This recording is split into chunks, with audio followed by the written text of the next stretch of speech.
So in history, of course, there's a good old saying from Lord Acton that power tends to corrupt and absolute power corrupts absolutely.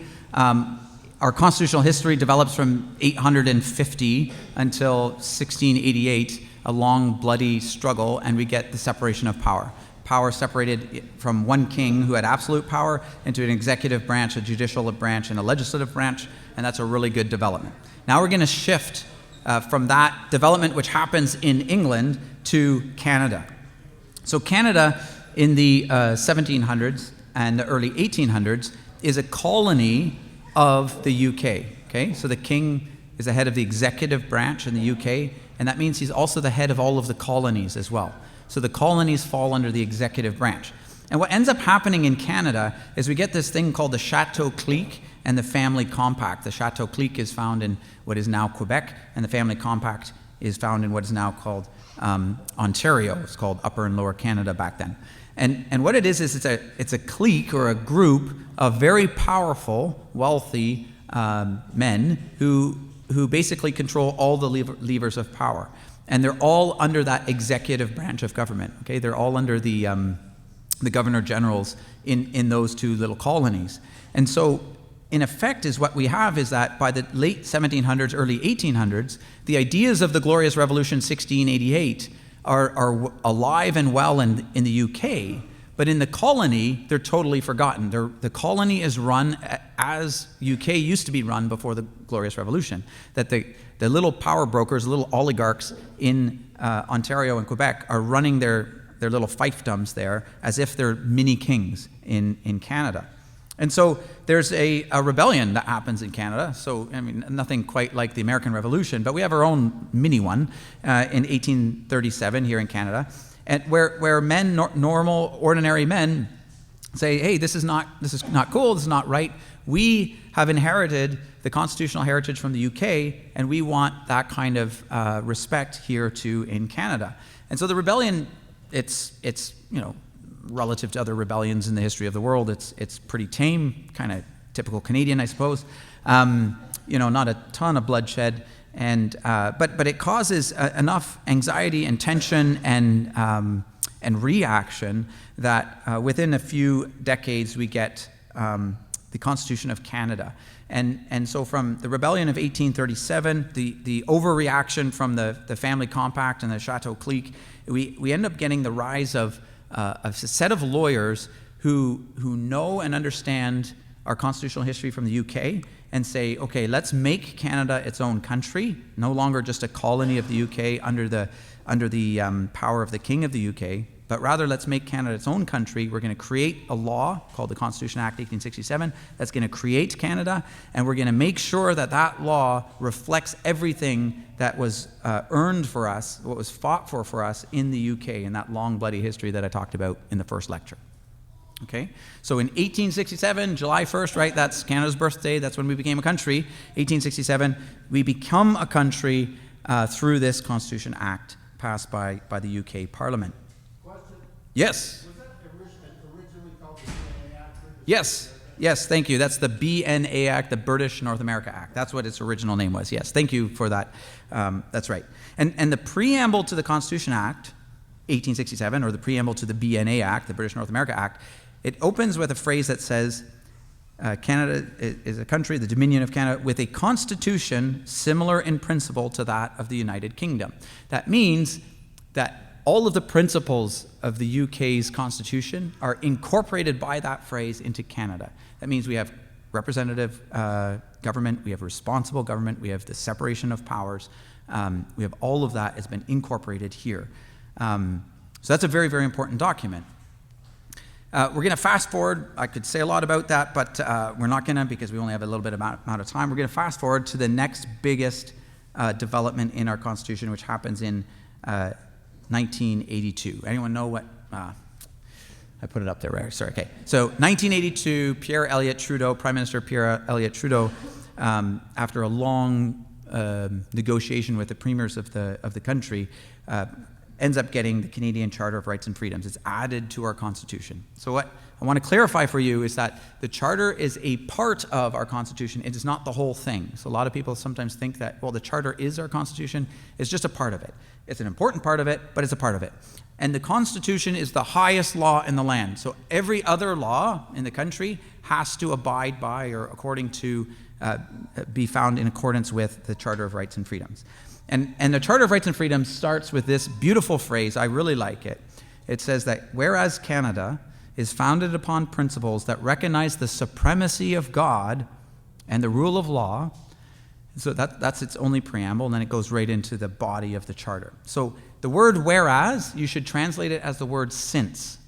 Okay? Since Canada is founded upon principles that recognize the supremacy of law of God and the rule of law, therefore we have the following fundamental freedoms and the following legal rights and the following guarantees that are in the Charter of Rights. The first section of the Charter is called the Guarantee Clause. Our rights are guaranteed according to the Charter. Okay, so that's a really good preamble. We should be thankful for it. Unfortunately, it's been undermined by judicial interpretation. So judges consider the phrase the supremacy of God as being, they've dumbed it down, they've watered it down very much to be like something like a political theory or something like that, which is really, really unfortunate. Keep in mind this as well, this idea of the principle of constitutionalism. The principle of constitutionalism is the precondition for the development of our rule of law. In essence, constitutionalism is the idea that law is something distinct from the ruler's whims. This principle needs to exist before any restrictions on authority can be entertained. Okay, so constitutionalism is at its heart is that the law is something distinct from the ruler's whims. Okay, that's what the last 1,200 years of constitutional history has taught us. And that idea is being undermined in Canada today, and we're going to get into that in a minute. Let me just flip back then to a part of our Constitution, which is the Charter of Rights and Freedoms. Besides the preamble, my favorite section of the Charter of Rights and Freedoms is Section 2, which says that everyone, all of you, if you're a Canadian citizen, you have the following fundamental freedoms: freedom of conscience and religion, freedom of thought, belief, opinion, and expression, including freedom of the press, and freedom of peaceful assembly, and freedom of association. These are our fundamental freedoms, the ones that are listed first in the Charter, and they're called fundamental for a reason. That is because a free and democratic society cannot exist, not for long anyway, without these fundamental freedoms being respected, treasured, valued, upheld, defended. Not just by the judges, they have to be treasured, upheld, defended by the citizens themselves. Okay? The other thing you need to know about the Charter, a lot of people get this one wrong too, is that the Charter is a shield that defends the citizen from the power of the state. Okay? A lot of government people get this wrong. They think it's a sword that empowers the state to impose Charter values on you, the citizens. It doesn't work that way. It's the other way around. The Charter is a shield that defends you from the power of the state. But what some of us sometimes get wrong is that we think that, the Charter gives us rights vis-a-vis or in relation to other citizens, and that's not correct, okay? So if you, let's say you're in a grocery store or something and they tell you to put a mask on, or that you can't protest inside of the home hardware or something, and say, take your protest outside, whatever. You can't say, well, I have a fundamental freedom of expression. You can't make me, you can't kick me out. Well, no, that's not true. If it was a police officer who was telling you that, yes, because the police officer is a state, you might have a claim there. But if it's just a fellow private citizen, you don't have a Charter claim against a fellow private citizen. So sometimes we get that one mixed up. Okay, so what about these fundamental freedoms is so special? I think that the fundamental freedoms are important for a free society. I think there's good civic reasons to have them. It's important for a political system to function well. But more than that, what I love about the fundamental freedoms, I think, and is a unifying factor of them, is that they protect what it means to be human. They protect what it means to be human. Think about it for a second, okay? What does it mean to be human? How did God create us? Well, God created us as humans to be moral agents, right? All of you have moral agency. Freedom of conscience protects that aspect of your humanity. What does it mean to be human? To be human is to be religious. We are all seeking after answers to the questions of who is the divine? Why am I here? Where am I going? What is right and wrong? Why do I exist? What came before me? What's coming after me? Those are religious questions that every human being is wrestling with, and that every human being has probably answered one way or another, or is living consistent with an answer to those questions. That's what freedom of religion protects. To be human is to be inquisitive and able to communicate and capable of logic and reason and argument in the best sense of the word. That's what freedom of thought, belief, opinion, and expression protects. To be human is to be embodied. That is, that we're not just spirits floating around in the ether. We're embodied, and we are relational. We are in relationship with other people. That's what freedom of peaceful assembly protects. And to be human is to be collaborative and industrious. And that's what freedom of association protects. So you see, the fundamental freedoms are protecting aspects of your and my humanity. Our lives live together. And so if we violate these fundamental freedoms unjustifiably, we're not just violating a charter right here. We're fundamentally undermining our human rights. These are rights that go to the core of what it means to be human. All right. So that's being undermined today. And I want to just talk about that for a moment because, we talked about this, right? The executive branch, judicial branch, and the legislative branch, and that separation of power and so on. And that's all fine and dandy, except this chart is a bit misleading because in Canada today, it looks a little bit more like this. And even that is way off because look at the numbers. This is at the federal level. Look at the numbers. The legislature at the federal level, so Parliament, has 454 members. Federally appointed judges in this country, there's about 1,200 of them. And the executive branch of the government, there's over 320,000 employees employed by the executive branch. And that doesn't, I used to think this included the military. It doesn't include the military. It does not include the RCMP. It does not include any crown corporations like Canada Post, CBC. Okay, this is just the ones working within the government bureaucracy of like all of the various ministries of the federal government alone. If I really wanted to blow you away, I'd put the Ontario one up. Ontario, even though it's one province of a much larger country, Ontario's executive branch has over 611,000 employees.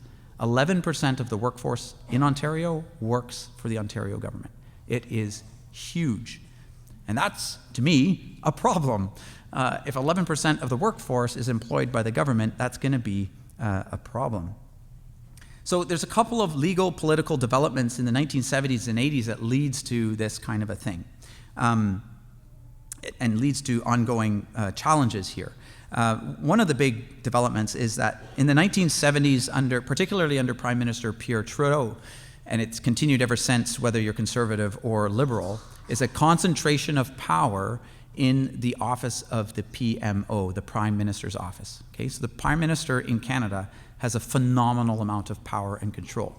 That's a problem because the Prime Minister is the head of the executive branch, right? If we think back to the Glorious Revolution, if you had to put the Prime Minister somewhere, he'd be in the executive branch. He'd be kind of represented in Canada today by the King, although it's a bit of a messy comparison, but he'd be in the executive branch. He is the head of the executive. He's the first minister of the cabinet. He leads the executive branch. He's the head of government, okay? But he also sits in the legislature as the head of his party, right? Currently, Prime Minister Trudeau Jr. is the head of the executive branch, but he's also the head of the Liberal Party of Canada and sits in the legislature. The problem is that, remember I talked about responsible government? So responsible government means this big branch here is responsible to, it answers to the legislature. But what if the boss of this is also the boss of that, and he doesn't want that to doesn't want this to answer to that? Then you've got really big problems, right? And it's become a big problem because the PMO controls a lot of the members of parliament who are part of his party, okay? A ton of control going on there. That's one big problem. The second problem is that we also see since 1982 with the Charter that the judicial branch is also eating into the legislative branch. The judicial branch is legislating itself with its own opinions, and that's a problem. It's also a problem because historically, Parliament, not judges, Parliament was the defender of our human rights. Okay, 1688 and before, Magna Carta, right, the big civil war between King John and the barons, it was, among other things, it was to defend the rights of Englishmen, free-born Englishmen. The Glorious Revolution was about defending the rights of of Englishmen against the power of the king. And moving forward from there, like William Wilberforce sitting as a member of parliament in the 1800s, he was about defending the rights of the oppressed. It wasn't courts that ended slavery. It was Parliament in the UK that ended slavery. So Parliament has historically been the defender of human rights. But today, ever since 1982, Parliament, the majority in Parliament, end up supporting and being defenders of and talking faces for the executive branch. And the judiciary is now seen as the defender of human rights, except there's only 9 judges that sit on the Supreme Court of Canada, and it's their preferences, their moral preferences, that end up dictating social policy for all 38 million of us Canadians. So that's another bad development. Okay, and we see this legislative function of the judiciary coming out in Section 24 of the Charter. This is what it says there. Anyone whose rights or freedoms, as guaranteed by this Charter, have been infringed or denied can apply to a court of competent jurisdiction to obtain such remedy as the court considers appropriate and just in the circumstances. Okay, that's really broad, right? So if your rights have been infringed and you go to the court, a competent court, which would be a superior court here in Ontario, and you say, my rights have been infringed, I need a remedy. The court can give whatever remedy they think is appropriate and just in the circumstances. And believe me, some judges have some pretty crazy ideas when it comes to that. So that gives an incredible amount of power to a judge to overturn laws. Now, if you felt that your rights have been stepped on over the last few years for various reasons, and you would probably want that, right? You want to go to a judge. You want the judge to vindicate you, to vindicate your rights. And I understand that. What should be, the institution that should be defending you, though, is Parliament, not the courts. And I'll get into a few examples of where this has become problematic. The other problem with the Charter is Section 1. So Section 1 of the Charter says that the Charter guarantees the rights and freedoms set out in it, subject only to such reasonable limits prescribed by law as can be demonstrably justified in a free and democratic society. And so what's ended up happening with this section, the title in the Charter is called the Guarantee Clause. Okay, so it's supposed to guarantee your rights. But if you ask almost any lawyer in this country, what is Section 1 called? They will call it the Limitations Clause. Okay? And if you ask any judge, they'll probably talk about it the same way, the Reasonable Limits Clause or the Limitations Clause. And it's been morphed into, right from the very beginning of the Charter, in all of the case law and all of the judgments from judges, they often refer to it as the Reasonable Limits Clause. That the important function of Section 1 is to limit your rights instead of guaranteeing your rights and holding the government to a very high standard before it starts treading on your fundamental freedoms. And so, to quote from a judge from 1968, he said this has become, he's talking about a different principle, but I'm carrying it forward. He says it's a type of conjuring tricks in which judges render to Caesar the things that are Caesar's and to themselves the things that are God's. The ultimate values of justice, fair play, and holding the balance between the powers of the executive and individual rights. They've taken that power to themselves and they act as if they're God. I'll give you an example from Chief Justice McLaughlin, Chief Justice of our Supreme Court of Canada for the longest. She was the longest serving Chief Justice in our history. She's not the Chief Justice anymore. She retired a couple years ago. But this is what she said in a speech in 2002. The authority claimed by state-written law touches upon all aspects of human life and citizenship and leaves little of human experience unaffected by its claim to authority. That's the Chief Justice of the Supreme Court of Canada. She's deferring to the almost total, she doesn't say total, but almost total authority claimed by law. Or take another example, not from a judge this time, but by a legal academic and the former leader of the opposition, Michael Ignatieff. He said in an op-ed in the Globe and Mail in 2011, he said, a sovereign is a state with a monopoly on the means of force, which I agree with, the first sentence is correct. The second sentence is troubling, and it is the object of ultimate allegiance and the source of law. That the state is the source of law. Say, no, there is a lawgiver who is above the state, and that lawgiver is the ultimate source of allegiance. So this is a troubling attitude. It's a statist attitude, and it's alive and well in this country, in the general sense of this country. And again, this is not just, philosophical, legal, posturing here. This is not just dusty history. This has real life implications. Again, let's think about that idea of responsible government, okay? So I don't know how many of you know of this episode last year. This is from June of 2021. So I'm not sure if you've heard of it. There's this thing going around called COVID, and there's some thought that it originated in China. Okay, so that it's a global pandemic, and it originated. We know for sure it originated in China. How exactly it originated, there's all kinds of questions. Well, Canada has a number of different labs, scientific labs in the country, and those labs have different security levels. We have, the higher up you go, the more secure it is. So there's level 1, 2, 3, and 4. Fourth level security is the most secure lab we have in the country, and there's only one, and it's in Winnipeg. And mysteriously, sometime in the fall of 2020, 2 scientists were fired from there and deported back to China, and nobody knew why, what in the world was going on. And so what happened is in the spring of 2021, Parliament said to the government branch, what happened? What's going on? You have to answer to us. We want to know what was going on in that lab and why those 2 Chinese scientists were fired and deported back to China. What's going on here? And Parliament's response, the government's response, the Minister of Health was like, mumble, whatever, I don't know, whatever. And then it went to one of the bureaucrats, and they're like, no, we're not going to tell you because, security risk, this kind of stuff. And Mr. Trudeau himself said, nope, I'm behind the government on this one. We can't tell you what's going on, security risk or whatever. And the Globe and Mail ran this headline. They said, Justin Trudeau, critical of Mr. Trudeau, they said, Justin Trudeau is Prime Minister, not President. There's a big difference. And they ran the wrong headline. What it should say is Justin Trudeau is Prime Minister, not King. There's a big difference. He's acting as if he's above the law, and that the government that works under him is above the law, that they don't answer to Parliament. But that's dead wrong. Remember what I talked about in the first session about responsible government. That means that the executive branch of government, including that top security lab out there, answers to Parliament. If Parliament says, explain yourself, they explain themselves. They have to. That's the agreement we have. And yet, if you ask, how many of you knew about this story?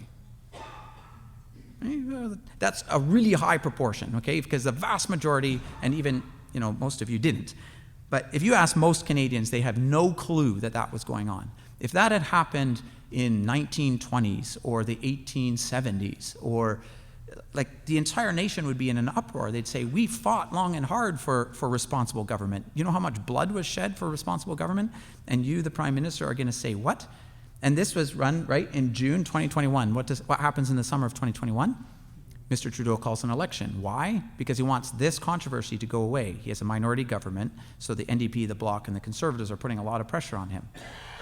Well, he calls an election, and what do we do as Canadians? We return him right back with the exact same number of seats because we don't care, and that's a really, really big problem. This is a fundamental assault on the principle of responsible government. And I'm not just picking on the federal government because they're liberals. I think there's enough blame to go around. I'll give you another example. Reopening Ontario Act, right? So an emergency is declared in Ontario in March of 2020, beginning of a global pandemic. Emergency is declared. Okay, fine, whatever. But what happens on the principle of responsible government when the emergency is declared? Well, emergency is declared gives exceptional power to the executive branch, right? To in this case, the Premier and his cabinet. Exceptional power. And that is understandable in an emergency, right? Let's say Russia were to invade Ukraine. You don't have time to be carefully debating laws and so on. You need to act fast. You declare an emergency, you deal with the crisis. If Russia came over the top, we'd want to be able to, invoke an emergency act or something. But there's still responsible government because every 2 weeks, the Premier and his cabinet have to report back to the legislature. Why? Responsible government. They answer to the legislature. Say, this is how we're using our exceptional power. We're being very careful with it. We're not violating civil rights more than is necessary. Those kinds of things. We're not blowing scads of money and so on. There's this reporting mechanism every 2 weeks. Okay, so we're in that state of emergency, March, April, May, June. And then we get the passage of the Reopening Ontario Act. And what it does is mind-blowing to me. It says, the act says, we're declaring the emergency over and we're extending emergency powers at the same time without the legislative oversight. And it's like, so now the cabinet doesn't have to report to the legislature how they're using their executive and their emergency powers anymore, not every 14 days. You know, that was maybe too much work for them, I'm not really sure, but that's what they do. And the premier whips the vote. So instead of the premier being ahead of the big fat executive bubble, he's now whipping the vote within the legislature. So he's dictating to the legislature how they have to vote on this. If somebody votes against the premier's wishes, they're kicked out of caucus, they lose their seat in the next election, which is exactly what happened to one Belinda Karahelios. Thank you. I was going to say Belinda Stronach, but I'm pretty sure that was the wrong person. So I think Ontario is an example of responsible government, on the brink of collapse. A better example might be Alberta, with apologies to Tim Stevens. So in Alberta, I want to point out first that I think what happened with responsible government in Alberta was a little bit better than Ontario, and certainly better than at the federal level with the current Prime Minister, in the sense that Mr. Kenney, who's was the Premier of Alberta, to his credit, allowed his own backbench MLAs to criticize him as the head of the government. He didn't silence them, he didn't kick them out, well, he kicked 2 guys out of caucus, but he didn't kick all 17 of his critics out of the caucus. He let them be the critics as sitting MLAs. And that's a healthier democratic institution, where the legislature is acting as the legislature, the executive as the executive. That's much better than what we saw in Ontario.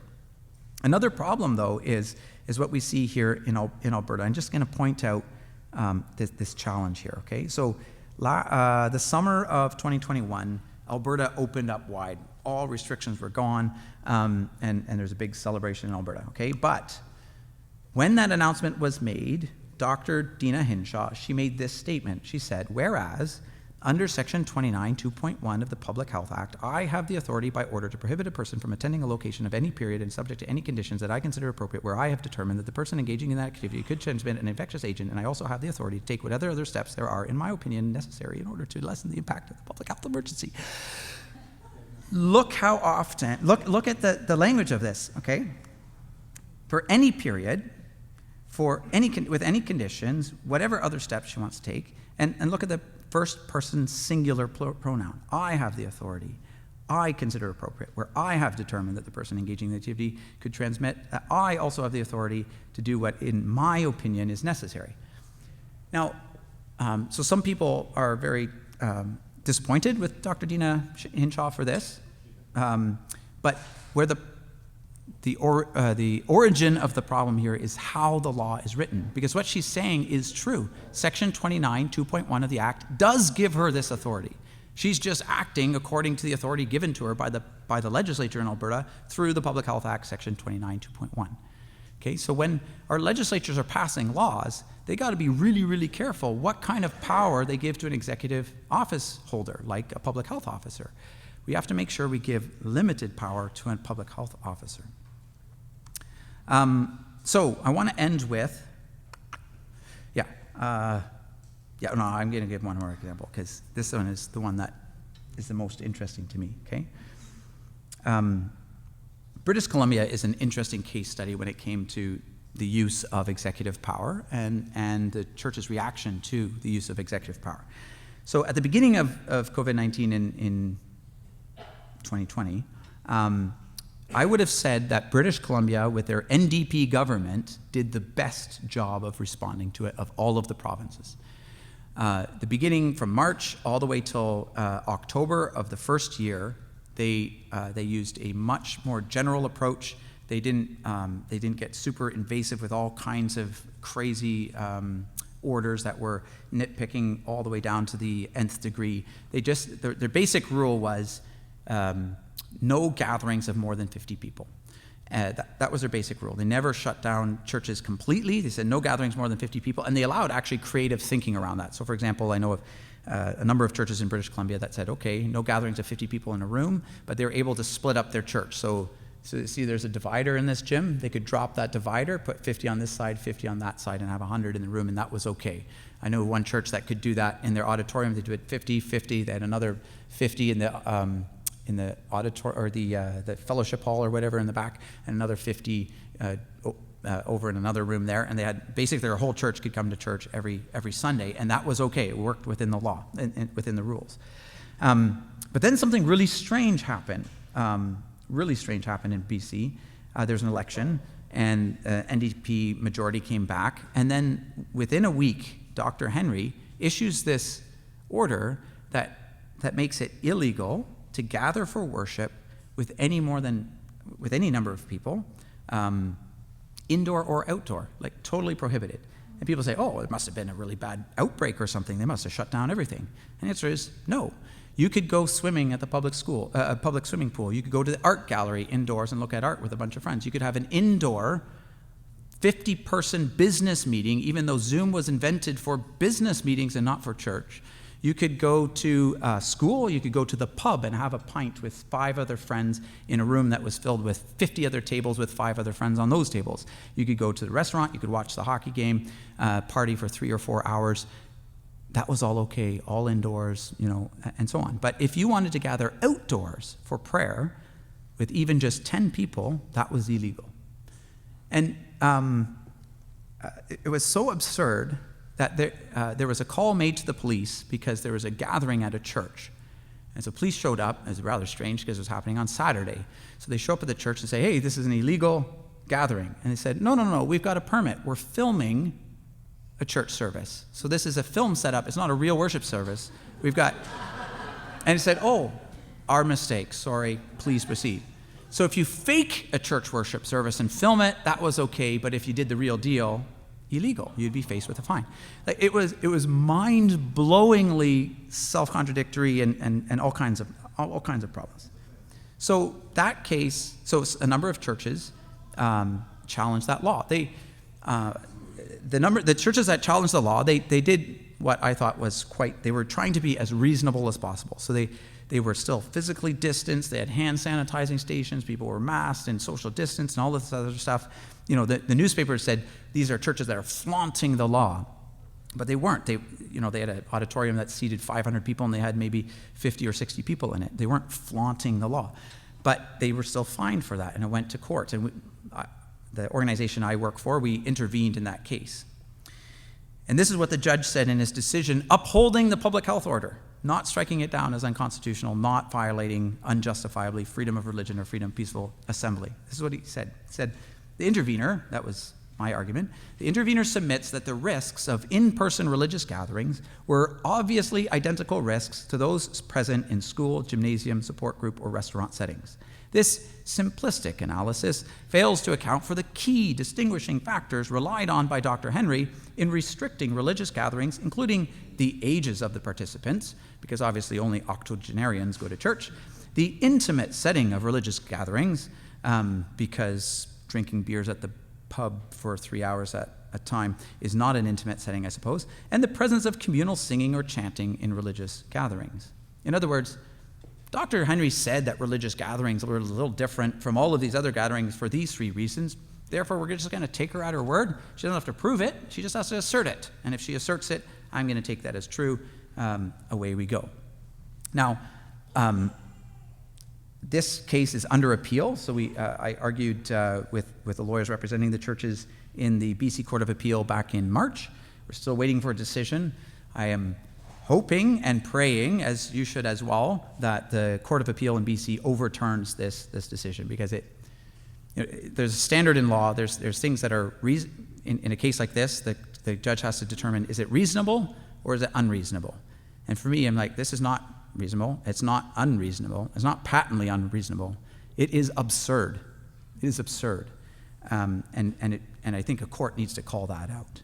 So this is what I'm going to end with in the next 9 minutes. How do we return to proper balance? How do we try to get this executive branch being responsible to the legislature? How do we get the judges to respect the legislature and the laws that they pass? How do we shrink the size of the executive? Well, I think I got seven points. Okay, the first point is that we need to get our theology of church and state right. Okay, we need to get our theology of church and state right. That's true for the church. It's also true of people outside of the church, right? Everybody has a theology of church and state. The dominant theology is secular humanism in this country, and they have a theology of church and state, and they've got it wrong. But also, I think there's some Christians that struggle with their theology of church and state. So one wrong view is an isolationist view, that, we just got to retreat and just insulate and just look out for ourselves and just ignore the rest of society. That would be a wrong view. Another wrong view would be a dominionist view, in the sense that, the church just needs to run and govern and dictate to the civil government exactly how they ought to pass their laws and so on. That would also be a wrong view. That would be the view, for example, that would be employed in the Roman Catholic, the height of the Middle Ages, when Roman Catholicism and the church had an undue influence on the civil authorities. And the third view that I think is wrong, and is one that is unfortunately a bit too prevalent in the church today, is a hierarchist or a statist view. So I had a conversation with one elder once where I tried to make the view, which I'm going to get to in a moment, of the idea of sphere sovereignty. And he said, no, he thought that the biblical view was a hierarchist view, where he said, Jesus Christ is Lord, he's the king at the top, and under him is a state, and under the state is a church, and under the church is the family. And I don't see scriptural warrant for that view. In fact, that would be the view of Thomas Hobbes when he wrote Leviathan, right? Jesus Christ at the top, sure, but under Christ is the state, is the king.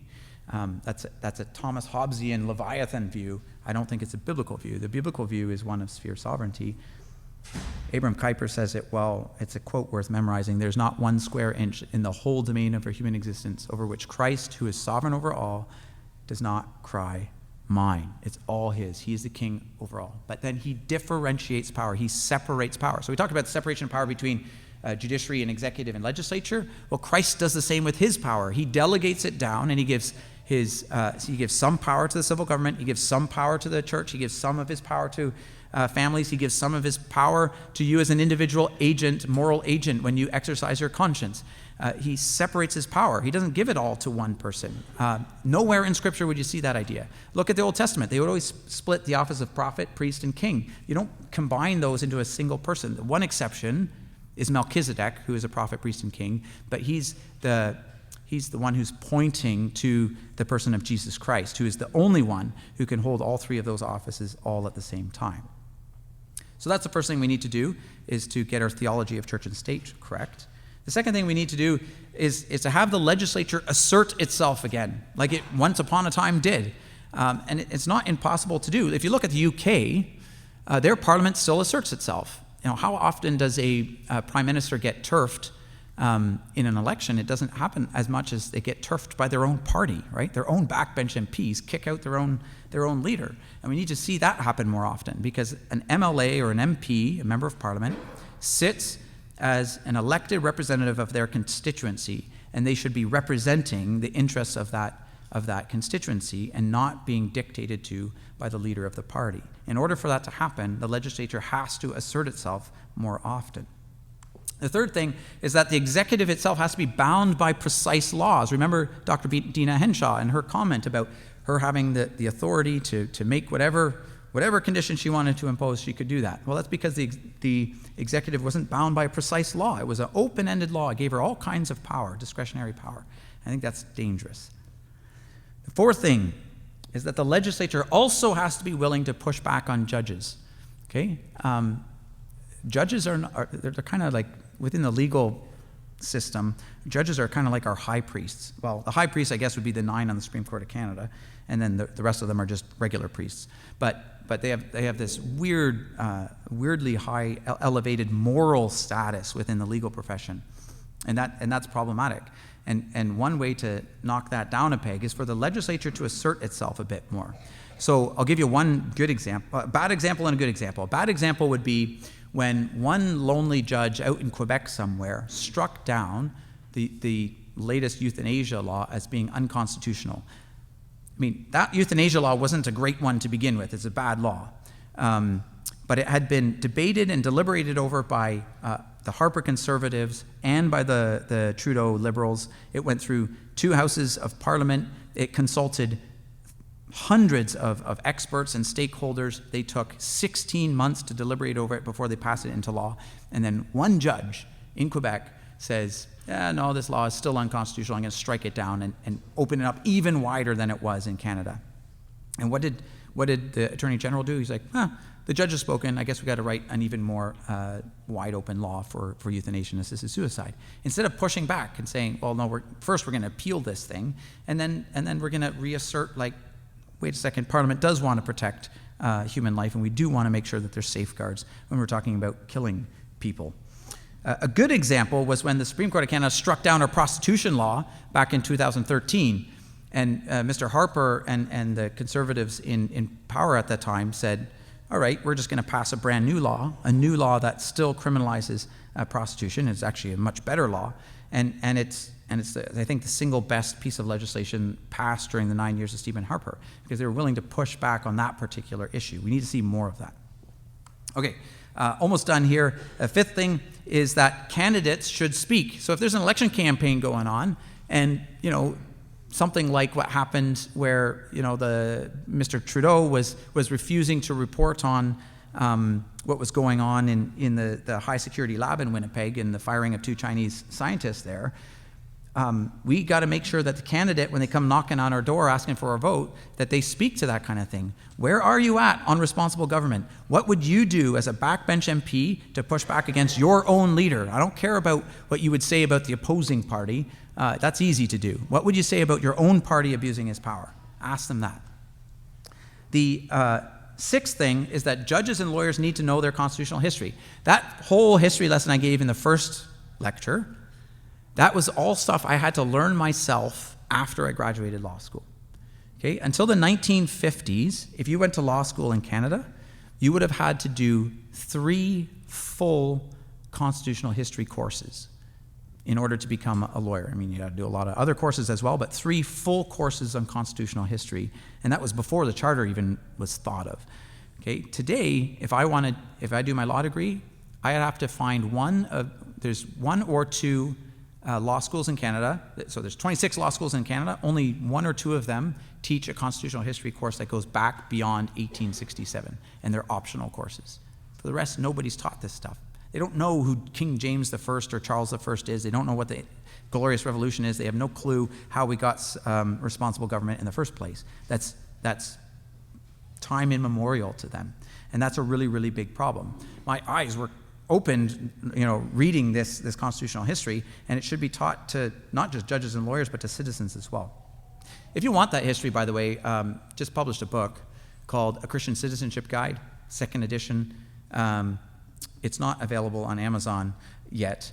I don't know if it ever will be, but if you send a donation to the organization I work for, arpacanada.ca, then you can get a donation of any amount. You can get a copy of that book, and chapter 2 spells out that whole history, constitutional history, in greater detail. I should have brought a bunch, because I'm guessing a couple of you might have bought it. And the last thing is that we need more citizens like you. We need more citizens who care. If this kind of stuff, you're just like, meh, whatever, doesn't really bother me, we're probably on a bad trajectory, but, I'll be dead by the time this really blows up. That's not great. If you're going to live in a representative democracy, that means that you need to care. And I want you to also care because of who you've been made, right? So you're an image bearer of God. That means you have an office and a responsibility and an ability to participate in your own government. Okay? That's actually one of the ideas coming out of the Reformation in the 1500s, was this idea of image of God, giving you, an average citizen, the ability and the ability to participate in your own government. But you have to care. And if you don't care, you're not going to participate well. So that's our constitutional heritage. That's what's going on. This is, I think, how we can maybe begin to fix it. That's all I have for you today. Thank you very much.